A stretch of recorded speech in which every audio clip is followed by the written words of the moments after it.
The emergency fund lie. Why you're waiting too long.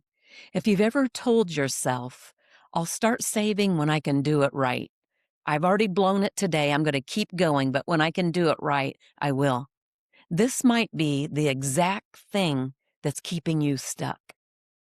I've had so many women sit across from me and say, I want to build an emergency fund, but I just don't have enough time right now. And women usually don't have the time because everything's so hectic and it falls on the mother's shoulders. Months go by and then years go by and life keeps happening and you never have the time, but you see yourself referring back to it over and over. If only I had of yesterday, if I would have done this 5 years ago when it really made me mad. Don't do that. If you didn't do it yesterday, today's the best day to do it. According to the Federal Reserve, about 37% of Americans cannot cover a $400 emergency without borrowing or selling something, putting it on a credit card. So if you feel like you're behind, you're not alone. But that doesn't mean you wait. Here's the lie. I need to do it right before I start. No, you don't. You need to start so then eventually you will get it right. Because even when you start budgeting, this will change month to month. You'll find things that you left out and things that you spend money on that you didn't remember when you were first making the budget. So that's why it's important just to get started with a plan, with any plan. But if you can, pick something simple to get started with. And I think that you'll be more successful.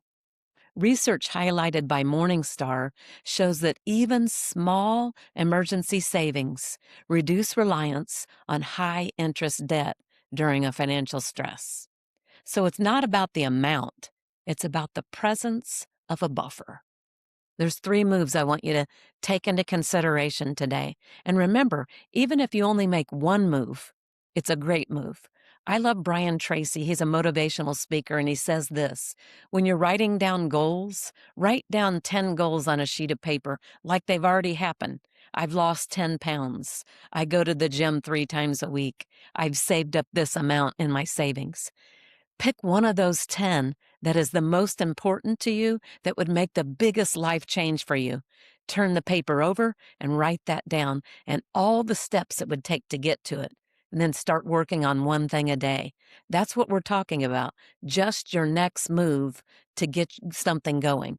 Move number 1, get your first $100 fast. Sell something. Cut something out of your budget. Cut eating out for a couple of weeks, maybe even for 1 week, as expensive as everything is right now, will get you that $100 really fast.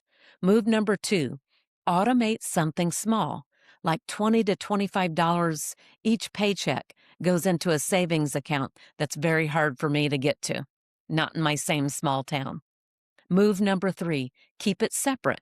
This is psychological, not just financial.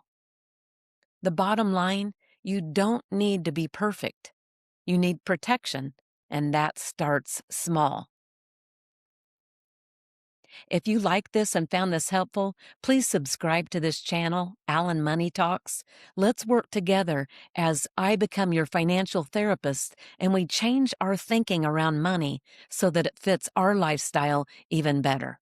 Have a great day.